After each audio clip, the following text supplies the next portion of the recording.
Hello, English learners. Welcome back to Life Talk English. I'm Nico. And I'm Elisa. Imagine this. You walk into a bright, cozy cafe, the kind where the smell of coffee makes you feel instantly awake, and there's a friendly group of people chatting nearby. Today, we're talking about first meetings in English. And I'll warn you, this might be harder than it sounds. Definitely. But don't worry, we'll make it easy. Liking what you hear? Hit that like button and subscribe to join us for more, but only if this is your kind of learning. And while you're at it, comment your location and local time. We love seeing where everyone is listening from. Now, settle in, maybe grab a notebook or just relax with your headphones on, and let's ease into today's English journey together. Okay, let's start with greetings. You walk up to someone you haven't met yet. The most natural English greeting. Hi, I'm Elisa. Nice to meet you. Simple, friendly, and perfect for almost any situation. Exactly. And you can add a little detail to make it more natural, like, "Hi, I'm Nico. I just moved here from London." It gives the other person a conversation starter. And don't forget body language. Smile, make light eye contact.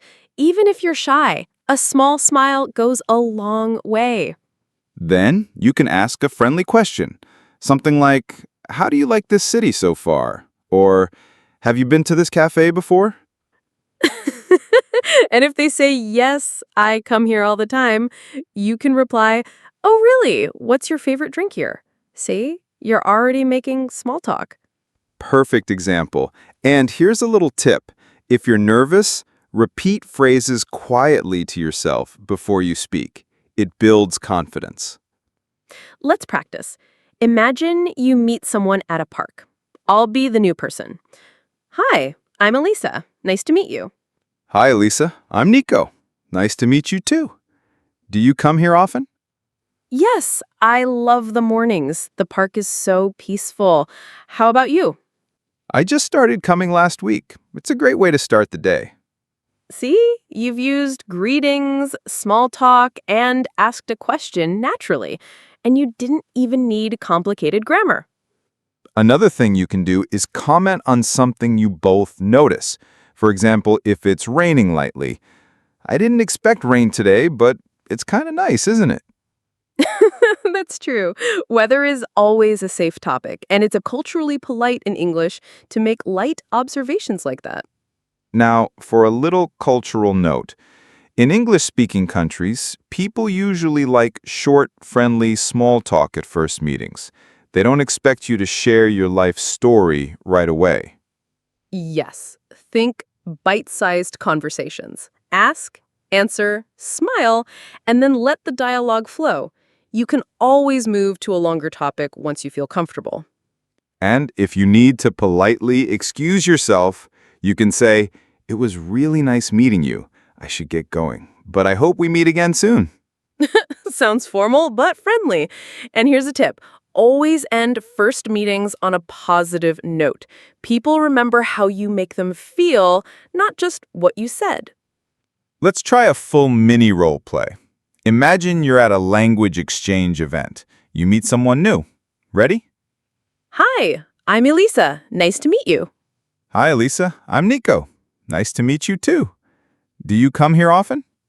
Yes, I love the mornings. The park is so peaceful. How about you? "I just started coming last week. It's a great way to start the day." And notice how we naturally ask questions and respond. This keeps the conversation flowing without any awkward pauses. Also, don't worry about mistakes. Native speakers appreciate your effort. Often they'll repeat or correct gently if needed. Exactly. Confidence is more important than perfection. And if you repeat these patterns, soon it'll feel effortless. One last playful tip. You can add a light compliment to make the conversation warmer. Like, I really like your jacket. It's very stylish. People often respond positively, and it breaks the ice.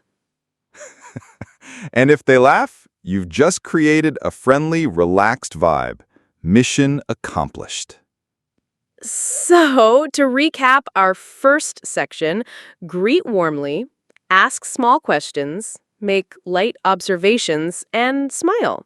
Repeat phrases for practice, and don't stress about mistakes. Like we said earlier at the cafe, first meetings are all about small, friendly exchanges.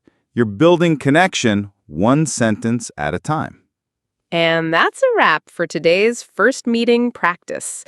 Next time, we'll move on to ordering food confidently because who doesn't want to feel comfortable asking for their favorite meal in English? Can't wait. But for now, remember to practice greetings and small talk whenever you can, even if it's just saying hi to someone new in your neighborhood. Every little interaction counts. And it's fun, too.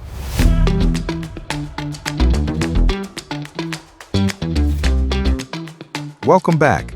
In this section, we're diving into ordering food with confidence, something that can feel tricky, but is actually very manageable once you know a few key phrases. Yes. Imagine you're at a cafe or small restaurant. The menu is long, maybe a little confusing, and you're not sure how to ask questions politely. Don't worry, we've got you covered.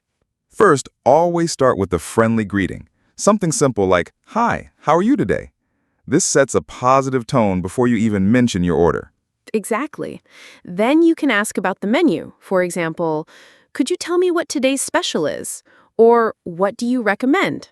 These phrases are polite and show you're engaged. And here's a neat tip. Even if you already know what you want, asking the server's opinion can spark a small, friendly conversation. It makes you sound natural. Exactly. And if you want something specific, use, "I'd like the chicken sandwich, please." Simple, clear, and polite. Don't forget the magic word, please. It softens requests instantly. And if you need to modify your order, just say, "Could I have this without onions, please?" That's a lifesaver if you're allergic or just don't like certain ingredients. Another useful phrase, "Could I get this to go?" Or, "Is it possible to make it vegetarian?" These are polite ways to customize your order. And you can always confirm your order by repeating it. So that's one chicken sandwich and a lemonade to go. It's polite and ensures nothing is missed. Now, let's practice a short role play. I'll be the server. Ready? Hi, good afternoon. I'd like the tuna salad, please. Of course. Would you like any dressing with that? Yes. Could I have the balsamic vinaigrette, please? Perfect. And to drink. Just water, please. Thank you. See? Short, polite, and clear. And notice the flow. You're engaging, not just ordering like a robot. Exactly. And use words like thank you and thanks so much naturally. It makes your English sound friendly. And here's a small cultural note. In many English-speaking countries, tipping is customary. So you might hear, "Would you like to add a tip?" You can respond politely even if you're unsure. Or you can smile and say, sure, that's fine, and then adjust based on your comfort level. Let's add a playful example. Imagine the server asks a tricky question. Do you want your sandwich toasted? If you're unsure, you can reply, "I'm not sure. What do you recommend?" That's a great trick. You're showing interest and giving them a chance to guide you, and it keeps the conversation going. Also, repeating the name of your dish naturally helps memory. You could say, "Yes, the tuna salad, please. That sounds perfect." It also reassures the server. And don't be afraid to smile and laugh if something funny happens, like dropping a napkin. English conversations are very forgiving. True. Now, a little role play with a twist. You want something not on the menu. Hi, could I please get a latte with almond milk and a dash of cinnamon? We don't usually do cinnamon, but I can add a sprinkle. Will that be okay? That's perfect. Thank you so much. Notice the polite phrases. Could I, and thank you so much. Politeness goes a long way. And the takeaway? Don't stress about perfect grammar. Focus on clarity, politeness, and natural questions. One more tip. Use expressions to show enjoyment. When the food arrives, you can say, "Wow, this looks amazing," or "Thank you, it smells delicious." It makes the interaction warmer. And it's fun. Small compliments like that are universally appreciated. So, in this section, we've covered greetings, asking about the menu, ordering clearly and politely, modifying your order, and adding friendly comments. And remember, every time you practice, you're building confidence. You'll feel more natural ordering food in English, no matter where you are. Exactly. And just like last section, repeating these phrases in different scenarios helps you internalize them. Next time, we'll move on to travel situations, like asking for directions or navigating an airport. That's another essential part of real English practice. But for now, try these food ordering phrases whenever you're at a cafe, even if it's just pretend practice at home. Pretend cafe conversations work wonders. Bonus, no calories. True. And it's all part of learning naturally.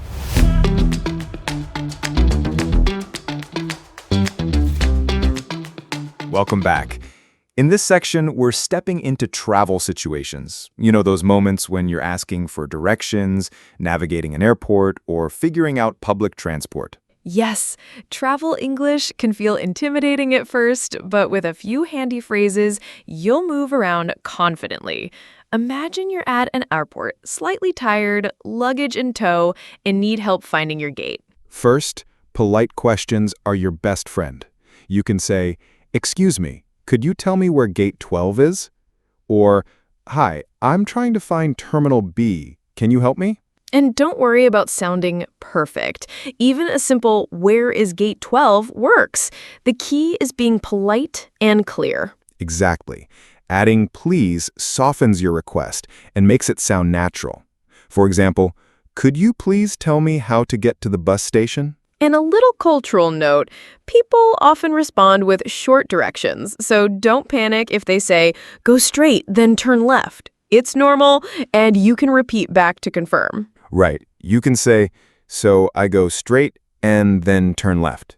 It confirms you understood and keeps the conversation smooth. Let's roleplay a quick airport scenario. I'll be the traveler. "Excuse me, could you tell me where the baggage claim is?" Sure. Go straight down this hall and it's on your right. Do you need help with luggage carts? "Yes, please. That would be very helpful. Thank you." Perfect example. Notice the polite phrasing and confirmation. Another tip, when using public transport, you can ask, "Does this bus go to the city center?" Or "Which train should I take for the museum?" And if you need clarification, just say, "Sorry, could you repeat that?" Or, "I'm not sure I understand. Could you explain again?" Yes, it's okay to ask for repetition. People usually appreciate your effort to understand. Here's a small playful example. You might hear, "The next bus leaves in 10 minutes. You can respond with, "Great, I'll wait. Thanks." Short, polite, friendly. Another cultural note, in English-speaking countries, using thank you often feels natural in travel situations. Even if someone just points you in the right direction, a cheerful "thanks so much" goes a long way. Now let's talk about airport specifically. You'll hear announcements like, "Flight 407 to Paris is now boarding at gate 15. Knowing phrases like boarding, gate, and flight is essential. And if you're unsure, you can ask, "Excuse me, which gate is Flight 407 boarding at?" Polite and simple. Let's practice a full scenario. You're at the airport trying to find your departure gate. Ready? "Hi, could you tell me where gate 15 is?" Of course. Go straight ahead and take the escalator to your left.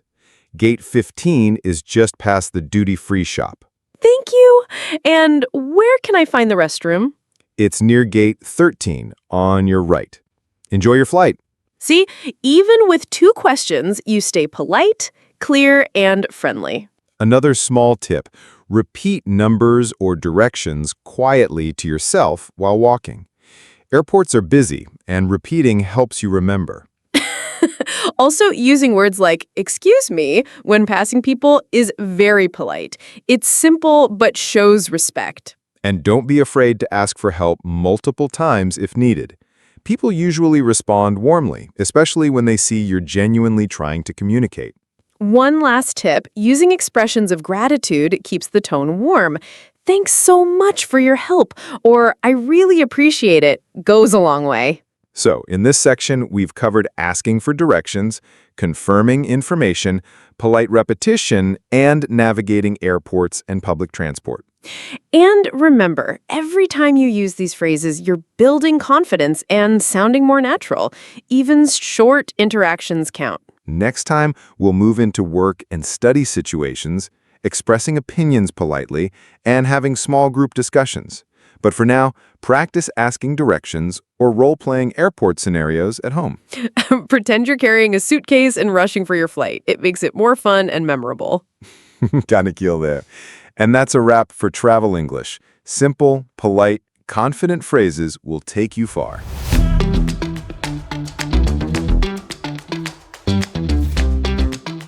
Welcome back. In this section, we're stepping into work and study situations, like meetings, group projects, or classroom discussions. We'll focus on expressing opinions politely and engaging naturally. Yes, imagine you're in a meeting, maybe at your first day at a new job, or working on a group assignment.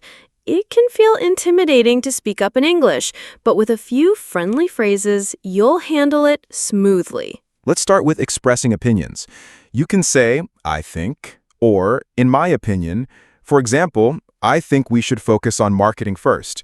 Or, in my opinion, this approach might be more effective. And if you want to be even softer, you can add, I could be wrong, but, or maybe we could try this. These phrases show you're open and collaborative. Right. And when someone else shares their idea, it's polite to respond positively before giving your input. For example, that's an interesting point. I also think. Yes, starting with something positive makes everyone feel comfortable. No one likes feeling immediately corrected. Let's role play a group discussion. I'll start. I think we should focus on the social media campaign first. That's a good idea. I could also add that updating our website could attract more clients. Perfect. Notice how you acknowledged my point first, then added your own idea. Another tip, when you disagree, it's all about phrasing. You can say, I see your point, but maybe we could consider, or that's interesting. Another way might be. Exactly. It's polite, professional, and keeps the conversation flowing. And don't forget questions. Asking for clarification is natural. Could you explain that a bit more? Or how do you see this working? Another small cultural note, in English-speaking workplaces, concise language is appreciated. Short, clear sentences are often better than long, complicated explanations. Yes, nobody wants a 5-minute monologue when a few sentences will do. Let's do a mini classroom scenario now. You're a student giving feedback on a group project. I like your design, and maybe we could add some more colors to make it stand out. Great suggestion. I also think we could adjust the font size slightly to improve readability. See? Friendly, collaborative, and polite. No stress about perfect grammar, just clear, natural English. Another tip, repeat key words to reinforce ideas. For instance, yes, updating the website is important. Updating it now could attract more clients quickly. Sounds a bit like a teacher, but yes, repeating important words helps your point stick. Also, using small laughter or light humor can ease tension. For example, maybe we can fix that design before our boss notices. Humor makes English feel alive, not just a set of rules. And if you want to politely end a discussion, you can say, thank you for all the ideas. Let's summarize and decide the next steps. That's professional and kind, and it keeps the team organized. To recap, in work and study situations, start with polite opinions, acknowledge others, ask questions, use concise language, repeat key points, and sprinkle in small humor. And practice makes perfect. Even role-playing these conversations at home helps your confidence. Next section, we'll finish with relaxed small talk, talking about hobbies, the weather, or daily life. This is where English becomes truly natural and fun. Yes, because after all, English isn't just about meetings and classes, it's about connecting with people. And that's the beauty of it.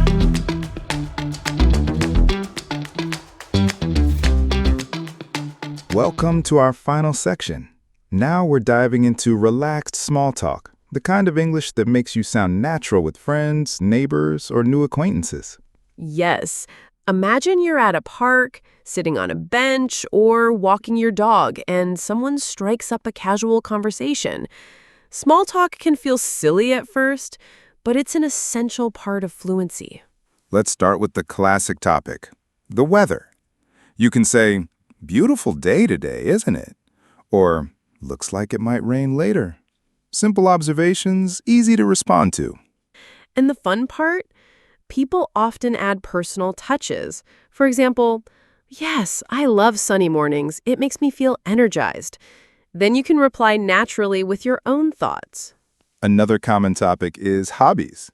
You can ask, "What do you like to do in your free time?" Or, "Do you enjoy reading or watching movies?"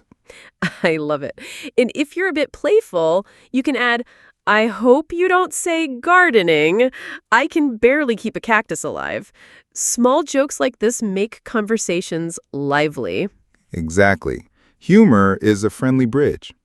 And when someone shares their hobby, show genuine interest. "Oh, you play the guitar? That's amazing. How long have you been playing?"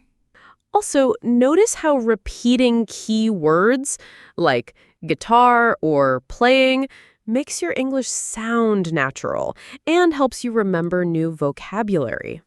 Let's try a mini role play. I'll start. "Hi, how's your day going?" Pretty good, thanks. I went for a long walk this morning. How about you? "Nice. I just finished reading a book I've been enjoying. Do you like reading?" I love it. Mostly novels, but sometimes biographies. What book did you read? It's a mystery novel called The Silent Path. Really engaging. Have you read anything like that? Not yet, but it sounds interesting. I might give it a try. Thanks for the recommendation. See how natural that feels? Short sentences, polite questions, and a little humor make the conversation smooth. Another playful tip. When talking about hobbies, you can use light exaggerations. I tried painting once. It looked more like a colorful mess than a landscape. Perfect. It makes you relatable. And don't forget about daily routines. Asking, "Do you usually exercise in the morning or evening?" is casual but engaging. Or, "I noticed you like jogging. How long have you been doing that?" People love talking about what they enjoy, and you get natural practice. Now, a gentle cultural note. In English, small talk is usually light and friendly. People rarely dive into personal issues at first. Observations, hobbies, and funny stories work best. And if you feel shy, you can use phrases like, "I'm curious. What do you think about?" It invites conversation without pressure. Let's imagine another scenario. You're at a cafe and meet someone new. "Hi, do you come here often?" Sometimes. I really enjoy the atmosphere. How about you? "Yes, I love their coffee and the quiet corners for reading. By the way, do you have a favorite book?" I do. The Silent Path, actually. Have you read it? "Not yet, but now I'm curious." Short, friendly, and interactive. You're asking, responding, and showing genuine interest. That's small talk at its best. Another tip, lightly mimic the other person's tone or expressions. If they smile, smile back. If they laugh, laugh with them. It creates warmth. And finally, don't overthink it. Small talk is practice for fluency. The more you engage, the more confident you become. So, in this final section, we've covered the weather, hobbies, daily routines, short questions, polite responses, and a bit of humor, all essential for natural English. And that's the essence of relaxed conversation. Keep practicing, smile, and enjoy connecting with people. Congratulations! You've completed this multi-topic English journey from first meetings to small talk. Keep using these phrases daily, and you'll notice real improvement.